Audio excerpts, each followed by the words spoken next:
Graças, paz, irmãos. Boa noite. Quero rogar a você que possa abrir sua Bíblia em Gênesis, capítulo 3. Texto conhecido nosso. Gênesis, capítulo 3.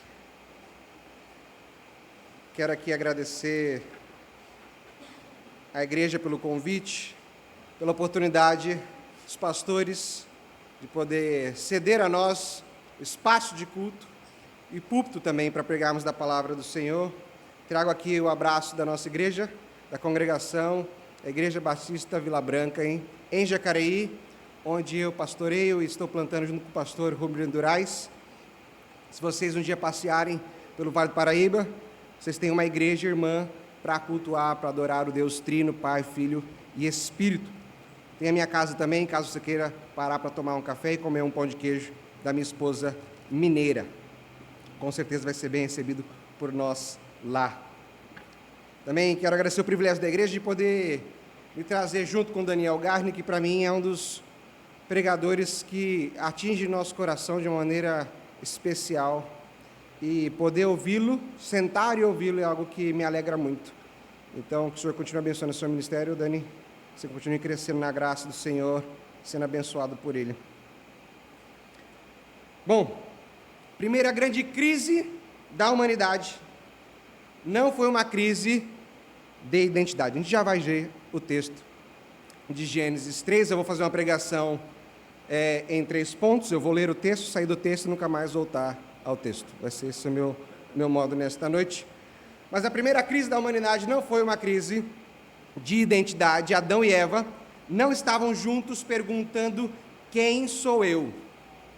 Não estavam dizendo por que eu fui criado. Também não era uma crise política, a primeira crise dos nossos pais. Eva não chegou perguntando: será que eu devo votar em Adão para governar esse jardim mesmo? Será que não tem uma outra pessoa para que eu possa votar? Também não foi uma crise filosófica, perguntando para onde eu vou. Foi uma crise hermenêutica. A primeira crise que nós tivemos na humanidade foi uma crise de suspeita, uma crise de confiança na palavra de Deus, uma crise de submissão à palavra de Deus, aquilo que Deus havia falado ao homem e à mulher. Ontem o pastor Daniel pôde falar um pouco sobre o texto de Tiago, onde vai se dizer: credes em Deus? Fazes bem, porque até Satanás e seus demônios creem e tremem. Ou seja, irmão, Satanás nunca irá negar a existência de Deus. O que ele faz é questionar a palavra de Deus. Se tem alguém que ouve atentamente aquilo que sai da boca de Jeová, do Deus Trino, é o próprio Satanás. E seus anjos, seus demônios. E pode ter certeza que Satanás está atento ao que Deus fala e ele consegue guardar no coração dele para pecar contra o Senhor. Você entendeu isso? Satanás ouve atentamente aquilo que Deus fala para que ele possa, no devido momento, pecar contra o próprio Deus. Ou estimular a nós o pecado contra Deus. E é com esse sentido e nesta direção que nós vamos ver a intenção da grande serpente diante de Eva. Da serpente astuta em questionar a autoridade, a bondade e o caráter de Deus. E ela basicamente vai insinuar que o Deus que criou todas as coisas é um Deus que mente. Se você abrir sua Bíblia em Gênesis, capítulo 3, nós vamos ler verso 1 ao verso 4. Diz assim, sagrada palavra de Deus, inspirada pelo Espírito. Mas a serpente, mais sagaz que todos os animais selváticos que o Senhor Deus tinha feito, disse à mulher: é assim que Deus disse: não comereis de toda árvore do jardim? Respondeu-lhe a mulher: do fruto das árvores do jardim não poderemos comer, mas do fruto da árvore que está no meio do jardim, Deus disse: dele não comereis, nem tocareis nele, para que não morrais. Então a serpente disse à mulher: é certo que não morrereis. Você começa então a perceber a estratégia da serpente, de Satanás. Em 3 pontos ela vai questionar a autoridade de Deus, questionar a palavra de Deus, dizendo no verso 1, foi assim que Deus disse? Questionando então a autoridade daquele que falou a verdade para Adão e para Eva. Ele começa a questionar a bondade do próprio Deus, que está implícito onde ele diz assim, você sabe que se você comer, será como ele? Na verdade, Deus não está sendo bom com você, Ele está te privando de ser algo como Ele é.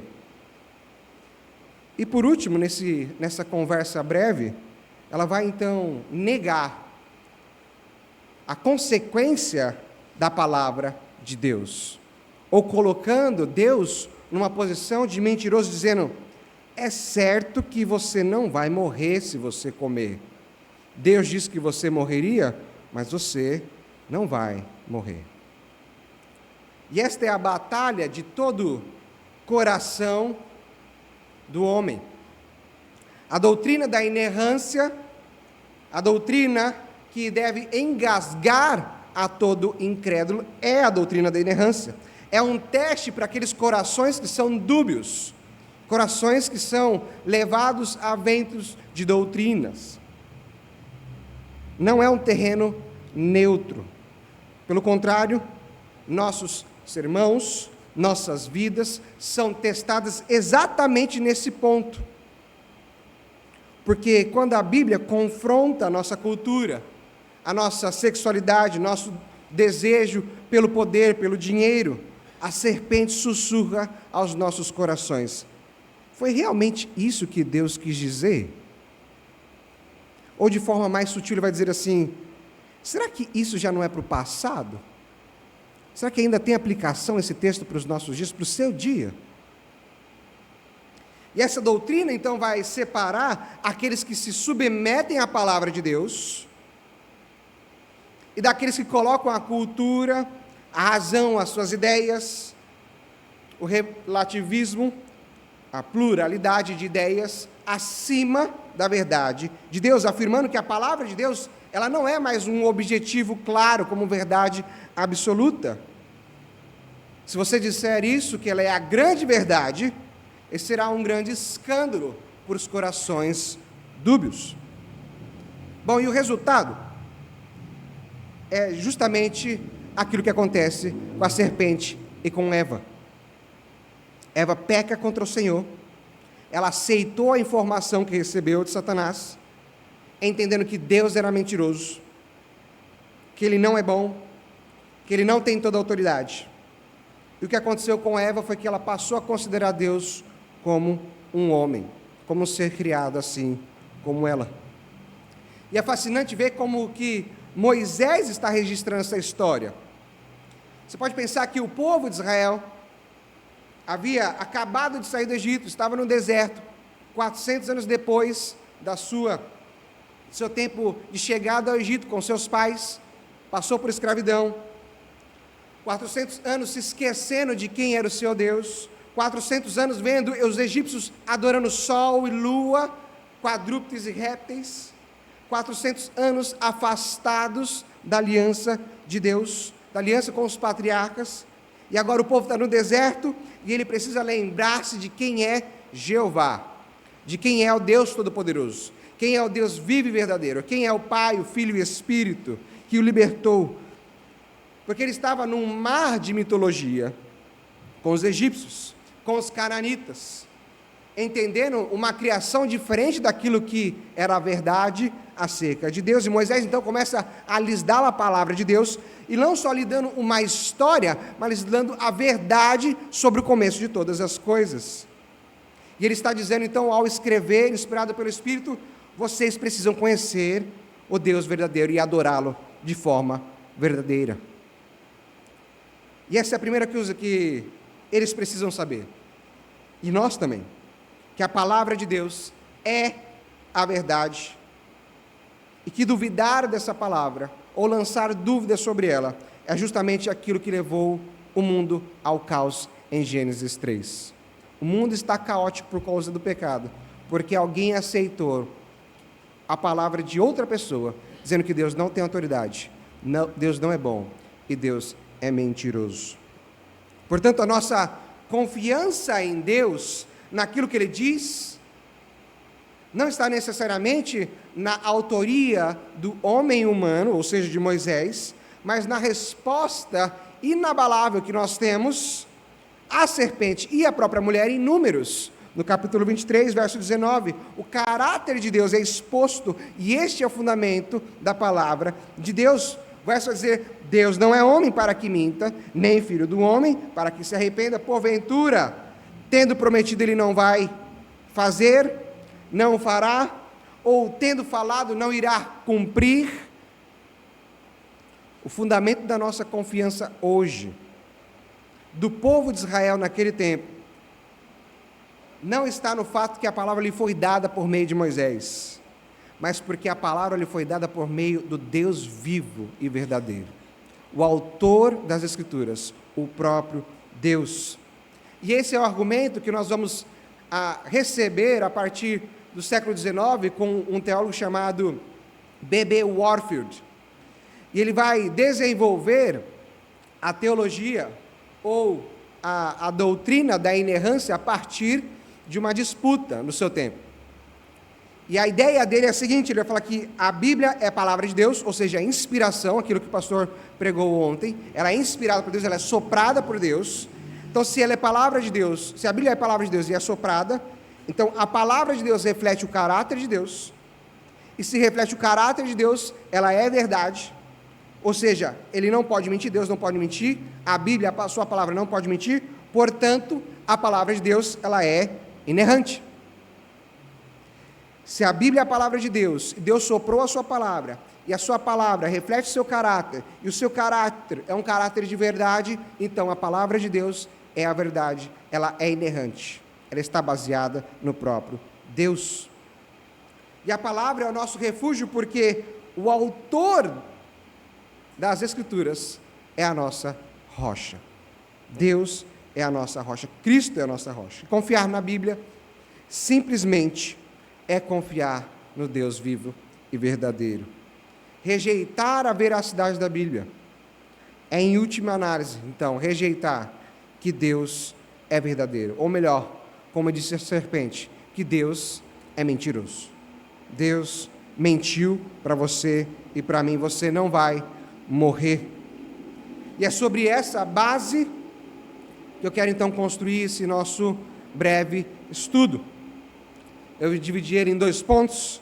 Hoje, na primeira parte, eu vou falar sobre o fundamento sólido que nós temos, onde nós vamos definir o que nós cremos. Na segunda parte, então, a batalha moderna sobre o tema da inerrância, né, da infalibilidade da palavra de Deus.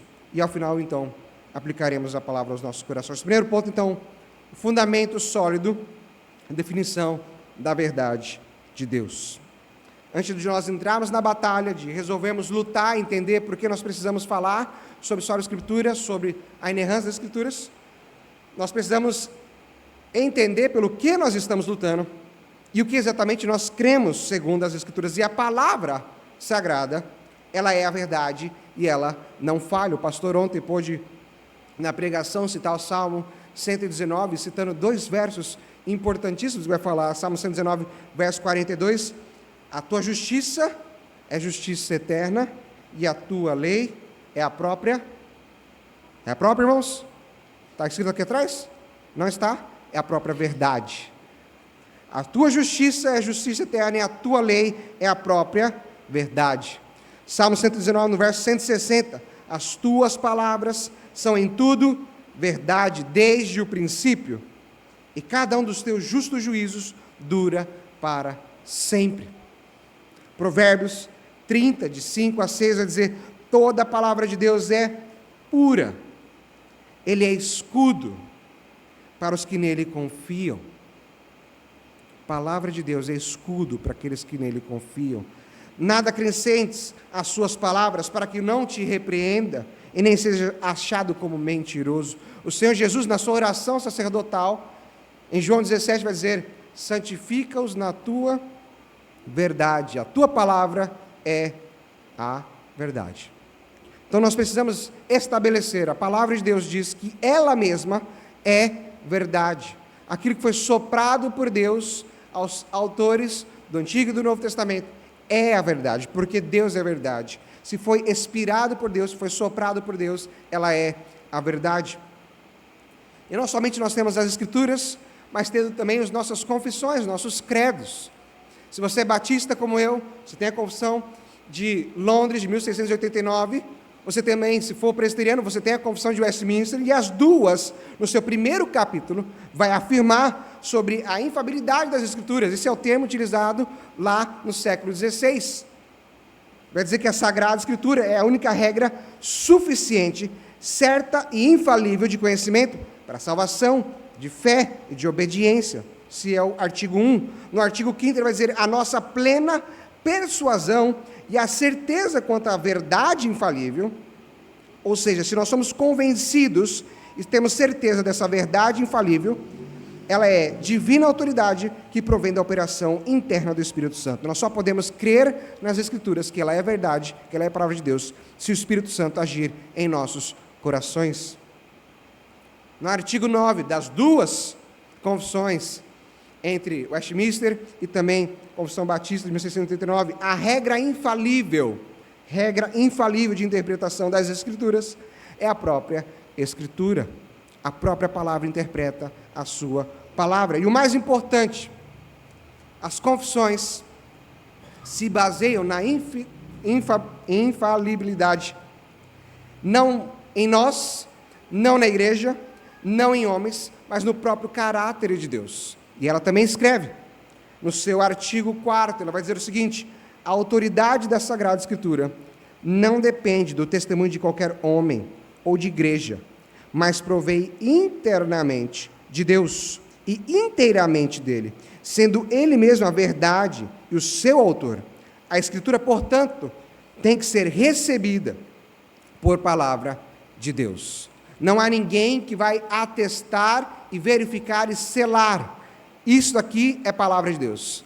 A própria palavra diz: eu sou a autoridade que saiu da boca do próprio Deus vivo e verdadeiro. E essas são as nossas confissões, são os nossos credos. E a palavra infalível aqui, ela quer trazer a ideia de não falhar. A infalibilidade das Escrituras é que ela não falha, ela é incapaz de errar. E essa é a nossa herança confessional. E de onde que os reformadores, então, tiram essa ideia? Onde os nossos irmãos puritanos, no século XVI, tiram essa ideia? Senão da própria palavra de Deus. Aquilo que o pastor também falou, o pastor Daniel, ontem, sobre o texto de 2 Timóteo 3, sobre a inspiração verbal e plenária de Deus. Toda a Escritura, ela é soprada por Deus, e ela é útil. Ela é plenária, ela é na sua totalidade, porque não há partes da Bíblia em que ela não esteja sendo direcionada para a salvação. Toda a história, toda a genealogia que a gente pula, toda a poesia, toda a profecia, todo o texto difícil que você não quer ler em Levíticos e Números, ela é suficiente, toda ela é inspirada por Deus para a salvação. Ela é soprada por Deus. Essa inspiração, ela é plenária na sua totalidade, e ela é verbal porque vem de palavras. O sopro de Deus não se estende apenas a ideias, a ideia do que é o Evangelho, mas propriamente nas palavras, no vernáculo, no texto. O próprio Senhor Jesus vai dizer da sua confiança na palavra de Deus, que ela não vai passar, tudo vai passar, mas não vai passar o quê? Os tios, os pingos nos jotas, os is da palavra de Deus não passarão. O que Jesus está dizendo assim, que ele confia numa inspiração, numa palavra que foi dada, que foi soprada, nas letras, não só nas ideias do que está escrito nas Escrituras, mas na própria Escritura revelada com tinta pelos seus autores. Todo o texto, ela é uma inspiração onde todo o texto, onde a grafia, onde o escrito é inspirado, não o autor necessariamente, porque nós sabemos dos pecados de Davi, mas o texto que Davi escreve em Salmos, aquilo é inspirado. Nós sabemos do pecado do próprio Pedro em Gálatas, quando Paulo vai dizer que ele estava sendo fingindo. Quando chegam lá os judeus juntos, ele fala: não, mas realmente eu acho que não posso comer isso aqui não, vou sentar do lado de cá. E Paulo vai lá e aponta o dedo para ele, você está sendo hipócrita. Esse Pedro, que escreveu as cartas em Pedro. As cartas são inspiradas. Pedro é pecador. A inspiração ela é total, ela é plenária, ela é verbal, porque o texto soprado por Deus, o texto escrito por homens, este sim é o texto sagrado que nós temos. Isso é verdade. Por isso que nós precisamos crer que a consequência mais lógica é que se há uma inspiração que é verbal, se há uma inspiração que é soprada de Deus, ela é então inerrante, ela é sem erros. Porque se Deus soprou cada palavra, e Deus não pode mentir, o resultado não pode ser algo escrito com erros, ou que comete erros. E aqui nós temos a ajuda de um teólogo brasileiro, já vovô, não é Augustus, mas é Heber Campos, o pai. Ele tem uma sequência de livros na Fiel, uma coleção chamada Eu Sou, onde ele vai falar sobre a revelação verbal de Deus, a revelação em Cristo Jesus, uma coleção grande do Dr. Heber, e ele vai trabalhar os extremos perigosos da inerrância. Ele vai dizer que, para alguns, a primeira ideia de inerrância, e que está errada, é que os autores bíblicos entraram de um certo tipo de transe, foram levados num êxtase, e aí Deus os tomou, e de forma mecânica eles começaram a escrever. Como se Deus levasse cada um dos autores para uma salinha e falasse, agora eu vou ditar, e você escreve exatamente o que eu vou falar. Isso não é inerrância. Isso não é inspiração. Um outro erro que o Dr. Heber vai falar nos seus livros é sobre o erro, e ele é o mais comum nos nossos dias.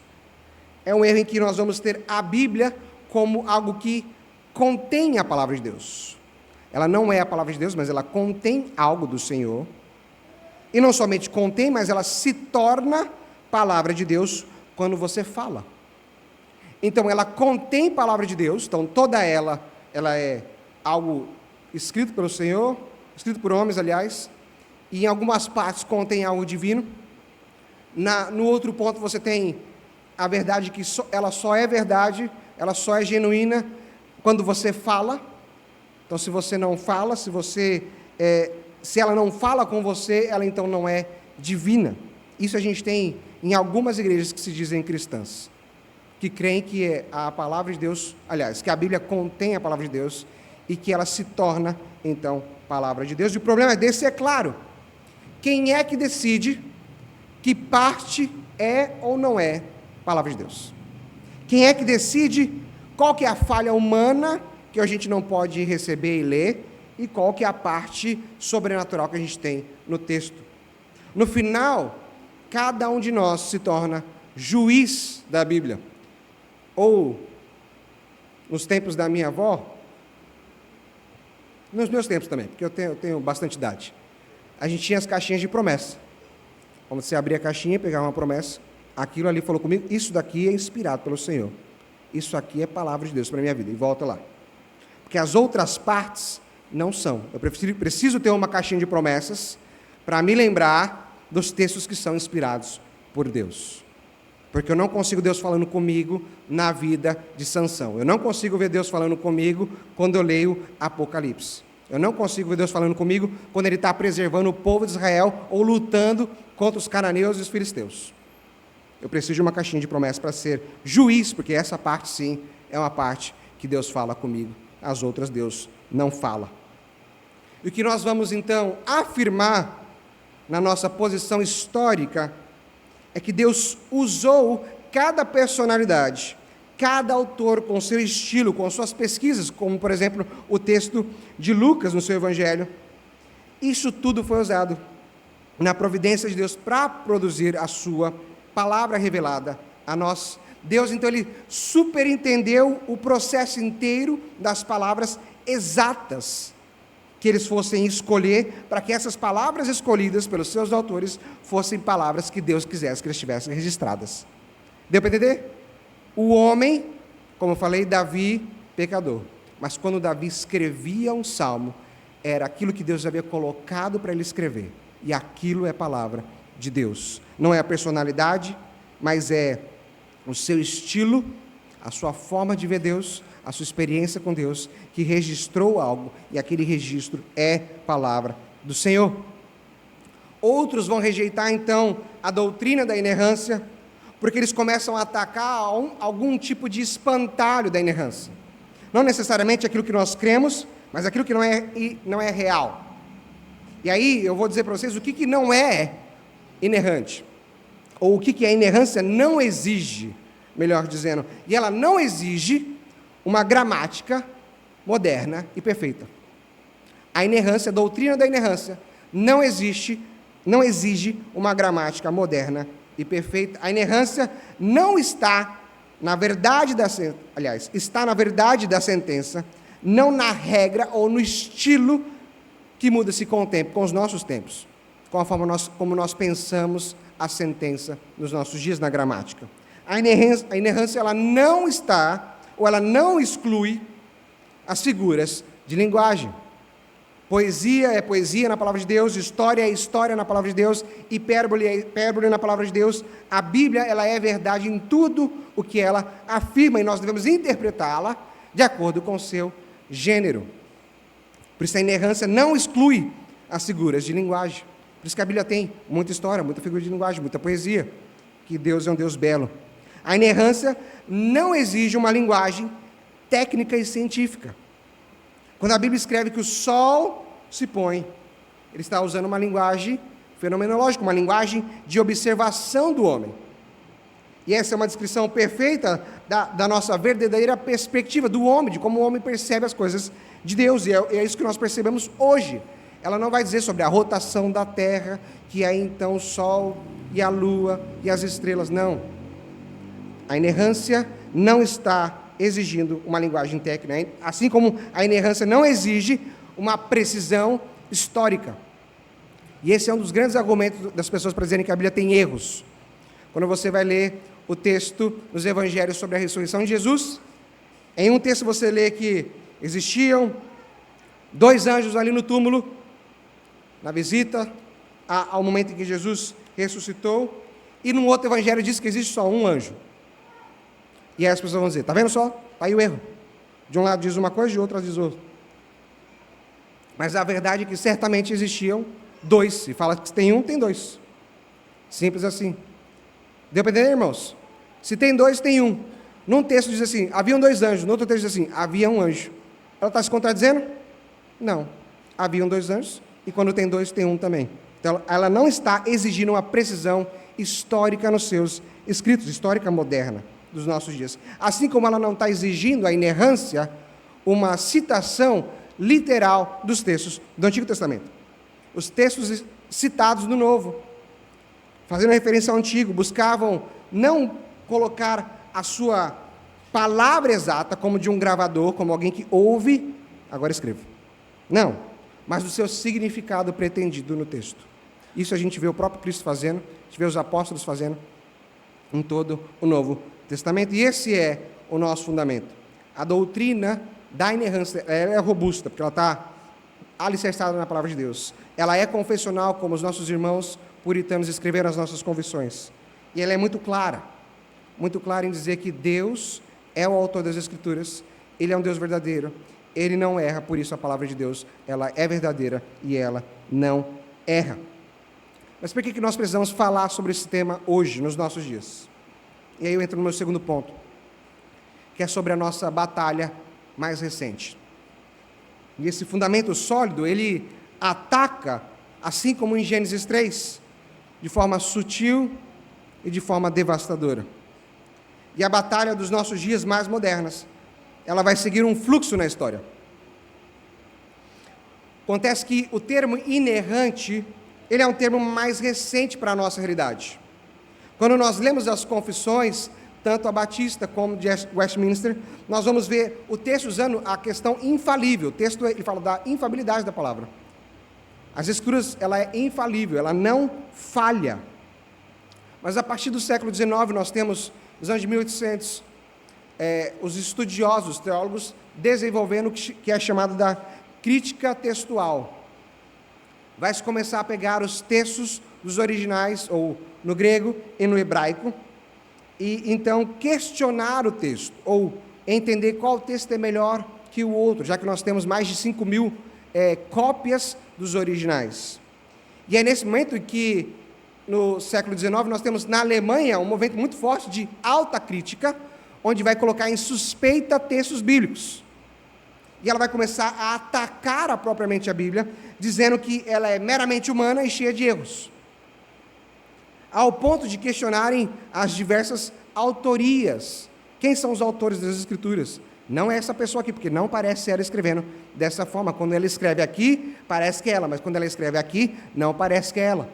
Sabe quando você está no WhatsApp e você mandou uma mensagem, e tem gente que escreve tudo em caixa alta, tem gente que escreve com ponto em todas as palavras, tem gente que coloca ponto, exclamação em toda a mensagem. Esse é o seu estilo de escrever no WhatsApp. E quando você pede talvez para a sua esposa ou para o seu esposo escrever, e ela manda mensagem para o seu amigo ou para alguém que você precisa se comunicar, a pessoa do outro lado fala assim, não parece que é ela que está escrevendo, não. Parece que é uma outra pessoa que está escrevendo. Essa é a compreensão dos críticos. Eles analisavam o texto e falavam, parece que isso daqui não é dessa pessoa, não. Parece que é de outra pessoa. E isso gerou, de 1880 até 1920, um grande debate entre os liberais, aqueles que começaram a dizer que a Bíblia, ela contém erros, que ela não é literalmente a palavra de Deus, mas aquele teólogo que eu citei ao começo, B.B. Warfield, que é um presbiteriano de Princeton, ele vai se levantar para defender a doutrina que é histórica. Ele não defende trazendo um novo conceito de inerrância, mas ele vai responder aos críticos dizendo que ele não está reinventando algo, mas que ele está defendendo algo que ele vê exatamente na palavra de Deus. E o argumento dele vai dizer que a inspiração divina da palavra garante qualquer tipo de erro. Há ausência de erros nos escritos originais, mas isso se aplica especificamente aos autógrafos, que é o termo técnico para dizer aqueles que saíram da mão dos apóstolos. Quando os nossos irmãos escreveram o Novo Testamento, quando Lucas terminou de escrever o seu Evangelho, quando Paulo terminou de escrever suas cartas, ele entregou para alguém e falou, pode levar. Essa carta que foi levada, ela é um autógrafo, que veio das mãos dos apóstolos.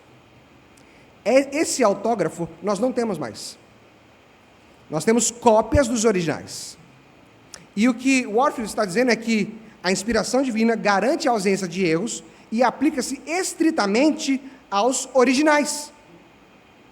Não necessariamente aos manuscritos que nós temos de cópias.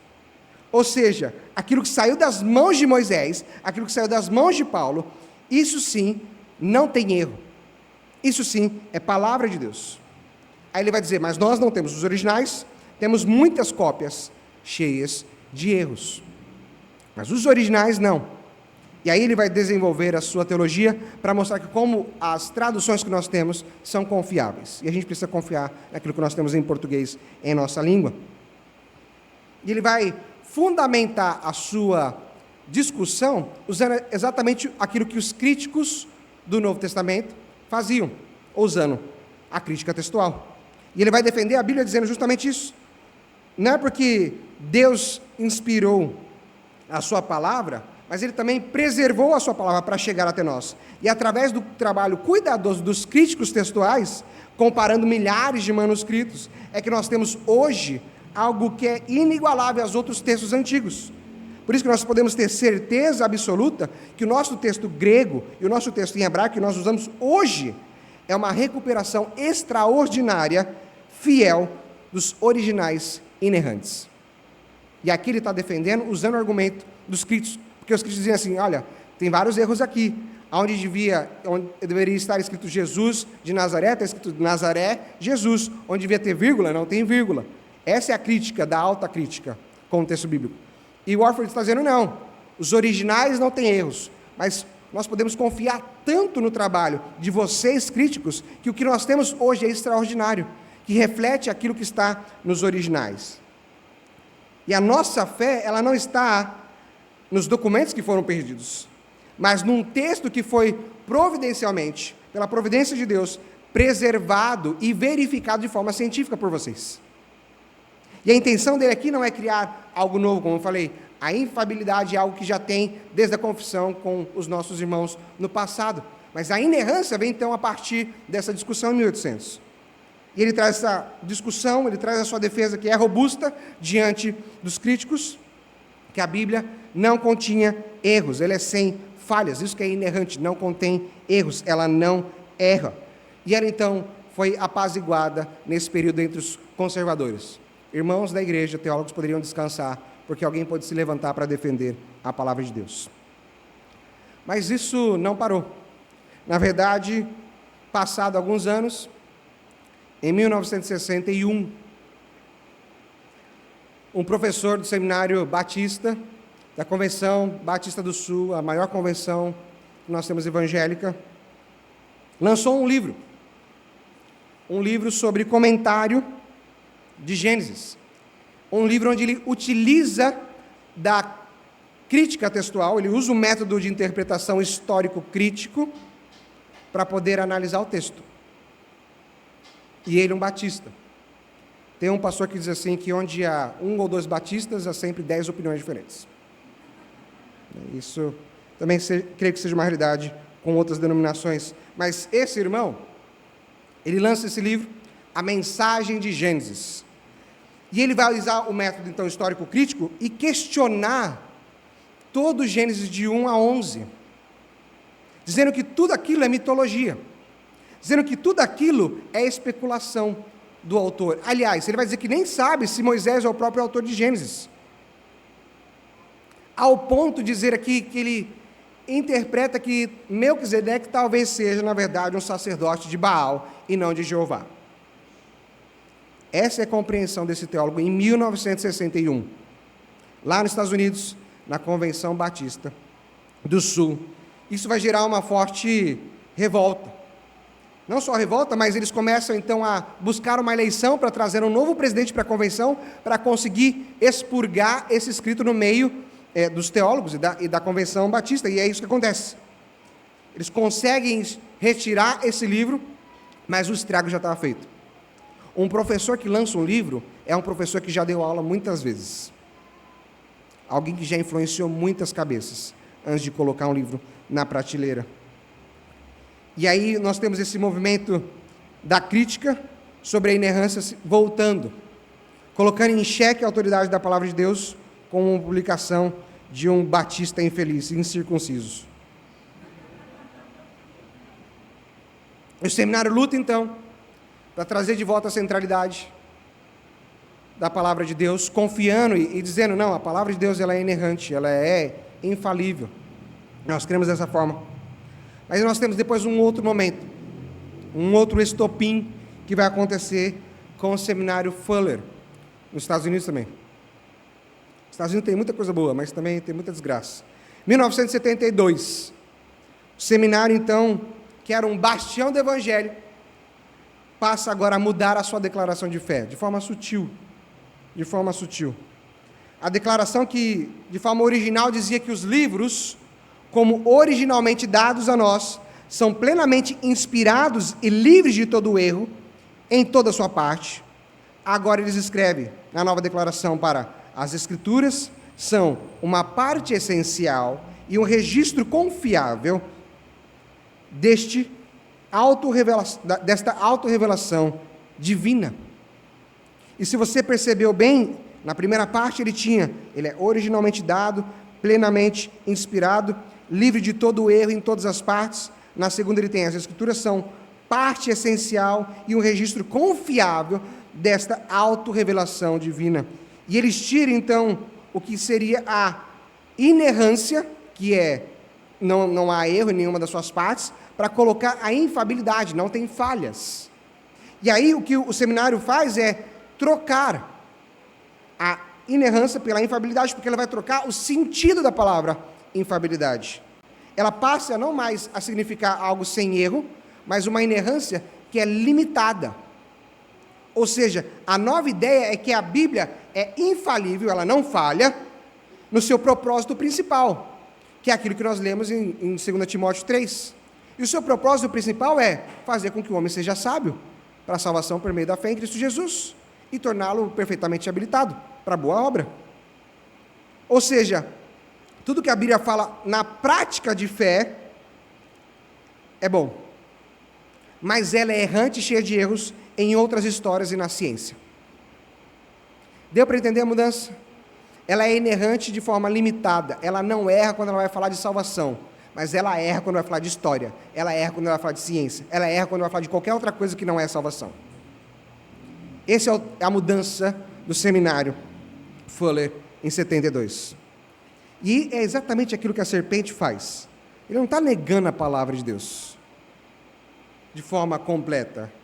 Ela apenas colocou dúvidas em outras partes. Talvez essa parte onde fala sobre Davi não seja tão real assim não, porque a gente não tem muitas coisas externas falando que Davi realmente existiu.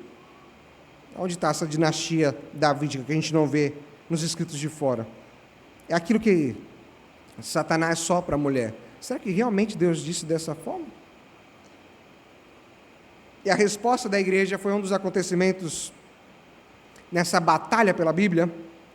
Foi formada então uma comissão, nos anos 70, a comissão internacional, assim eles chamavam, porque de todos os americanos que tinha um britânico, então eles chamavam de internacional. Então a comissão internacional, onde nós tínhamos R.C. Sproul, J. Packer, nós tínhamos James Boyce, John MacArthur, Francis Schaeffer, e eles escrevem uma resposta ao tema da inerrância, por conta dos dois movimentos, com os batistas e com o seminário Fuller, e eles escrevem a Declaração de Chicago sobre a inerrância bíblica, 1970. R.C. Sproul, antes de morrer, aliás, vários antes de morrer, quando ele volta a falar sobre o tema de inerrância, numa conferência com John MacArthur, ele diz assim: eu achava que aquele momento da declaração seria suficiente, porém, os jovens não leram. Não adianta nada a gente escrever um texto, uma declaração, se as pessoas não leem. E aí ele precisa trabalhar novamente sobre um tema que já foi debatido lá atrás. E o texto produzido por esses irmãos são 19 artigos de afirmações e negações. E para nós, precisamos de 2 artigos para aquilo que nós estamos trabalhando nessa noite. No artigo 12º, ela é uma resposta direta ao Fuller e sobre a inerrância limitada. Ele vai dizer assim: afirmamos que a Escritura em sua totalidade é inerrante, estando livre de toda falsidade, toda fraude, todo engano, e nós negamos que a infabilidade e a inerrância bíblica esteja limitada a temas espirituais, religiosos ou redentivos, com exclusão de afirmações nas áreas de história e de ciência. Essa é a afirmação do artigo 12. No artigo 10º, foi a resposta que equilibrou aquela doutrina que Fuller começa a trazer em 1880. Ele vai dizer o seguinte: nós afirmamos que a inspiração, estritamente falando, aplica-se apenas aos autógrafos das Escrituras. Nós afirmamos que as cópias e as traduções das Escrituras são palavra de Deus, na medida que se representam fielmente aos seus originais. E nós negamos que qualquer elemento essencial da fé cristã seja afetado pela ausência dos autógrafos. Não é porque nós não temos aquilo que foi entregue pelos apóstolos por Moisés que nós não podemos confiar. As cópias, muitas cópias que nós temos, que são usadas hoje para fazer a nossa tradução da ARA, para fazer a NA, para fazer a NVI, para fazer a NTLH, para fazer qualquer tipo de tradução, elas são confiáveis, são palavra de Deus. E a resposta, então, da Declaração de Chicago, em 1970, se tornou o padrão evangélico, que talvez a gente não tenha lido ainda. Talvez você não conhecesse. Está aí uma oportunidade para você pesquisar no Google, não agora, deixa o celular para depois. E a resposta é justamente aquilo que a gente falou no ponto 1. A Bíblia é palavra de Deus, que não pode mentir, Deus não mente, portanto, ela é verdade em tudo que ela afirma. E a gente vai caminhar, então, para o final, para a nossa aplicação. Tudo leva, então, ao início do nosso texto. Essa batalha histórica começou em Gênesis 3, passando por Warfield, por Fuller, vindo para Chicago, e ela é, na sua essência, não um debate acadêmico, mas uma crise comportamental do homem. Ela é um problema meu e seu, de submissão às Escrituras. Falar sobre a inerrância, sobre a infalibilidade das Escrituras, debater sobre isso, não é um debate acadêmico, é um debate sobre o nosso coração, que é insubmisso à palavra de Deus. Não é algo que só os teólogos discutem, mas é algo que, quando nós vemos pastores que levantam suas Bíblias para dizer, com elas abertas, existe um Deus nas Escrituras que fala sobre o inferno, que fala sobre a condenação, mas eu não creio nesse Deus. Já ouviu alguém falar sobre isso? Na internet nos últimos dias? Alguém que levanta a palavra de Deus para dizer, a Bíblia fala de um Deus, e eu não creio nesse Deus. O meu Deus não manda as pessoas para o inferno. Insubmisso à palavra de Deus. Nós somos insubmissos à palavra de Deus quando nós não estudamos, quando nós não lemos, quando nós não obedecemos a ela, mas mais do que isso, quando nós não confiamos nela. Quando nós deveríamos orar mais a palavra e nós não oramos. Não vou orar não. Quando nós deveríamos acreditar que Deus dá alegria e você fala, poxa, mas acho que Deus não consegue me alegrar não, nessa situação que eu estou passando.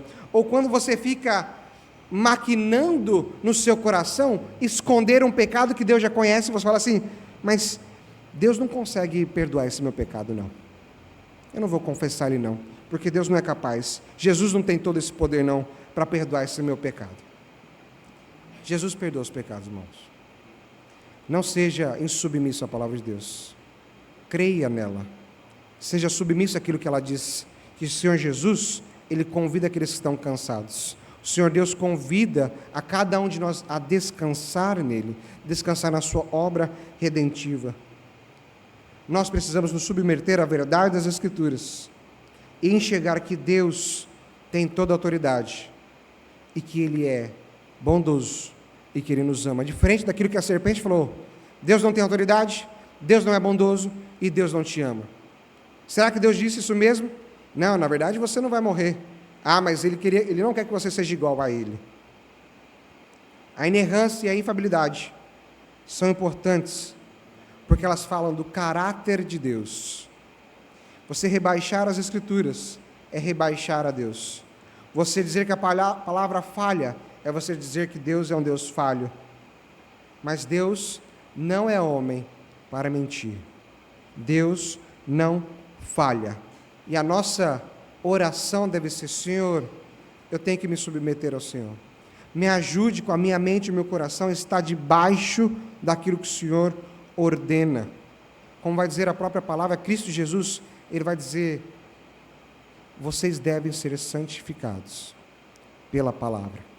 E a nossa oração é essa, Senhor, me ajuda a ser santo diante da Tua palavra. Me ajuda a ser santificado pela Tua palavra. Se Jesus acreditava em cada tio, em cada vírgula, em cada jota das Escrituras, nós devemos também crer. O Filho de Deus creu naquilo que foi escrito. Os apóstolos, os profetas apontavam para Cristo Jesus. E a nossa conclusão é essa, a inerrância não é uma doutrina secundária do Evangelho, para ser apenas debatida entre os acadêmicos e teólogos, mas ela é fundamento da nossa fé, ela é fundamento da nossa pregação, ela é fundamento da nossa confiança. Defender a inerrância é simplesmente confiar que o próprio Deus é um Deus de verdade, que Cristo ensinou por meio da sua autoridade, que a sua palavra permanece para sempre. Como eu disse lá no início, a doutrina, ela é algo que vai contra aqueles corações dúbios, que não conseguem se submeter ao Senhor. Nós devemos ser submissos à sua palavra, ser submissos a Deus. A batalha que começou lá em Gênesis 3, com a pergunta, foi Deus mesmo que disse isso? Ela só termina quando os nossos corações conseguem dizer, Deus não é homem para que minta. Aquilo que Ele disse, Ele fará. Aquilo que Ele prometeu, Ele vai cumprir. E Ele prometeu nos resgatar, Ele prometeu nos perdoar, Ele prometeu limpar os nossos olhos de toda lágrima. Ele prometeu que irá voltar. Ele prometeu que nós estaremos com Ele na eternidade, ceiando, num lugar onde o sol não irá brilhar, porque Cristo é a própria luz. Ele nos prometeu um lugar eterno. Provérbios 30, que eu li com os irmãos ao início, vai dizer que a palavra de Deus é puro e é descanso. E a minha oração para você e para mim é que nós possamos descansar em Deus e na sua palavra. Vamos orar? Nosso santo Deus, Pai, Filho e Espírito, o Senhor é verdadeiro, é o que diz a tua palavra. O chamado Senhor, ouça Israel. O Senhor, vosso Deus, é único, é verdadeiro. Que nós possamos estar debaixo da tua palavra, submissos ao Senhor, buscando descanso na tua palavra, buscando descanso em ti. Perdoa os nossos corações que em muitos momentos quer se colocar acima dela, quer interpretar de forma onde o Senhor vai ser rebaixado. Nos dê um coração submisso, que nós possamos descansar no Senhor, que é escudo e proteção àqueles que passam por dificuldade e aflições. É o que oramos no nome santo de Jesus. Amém.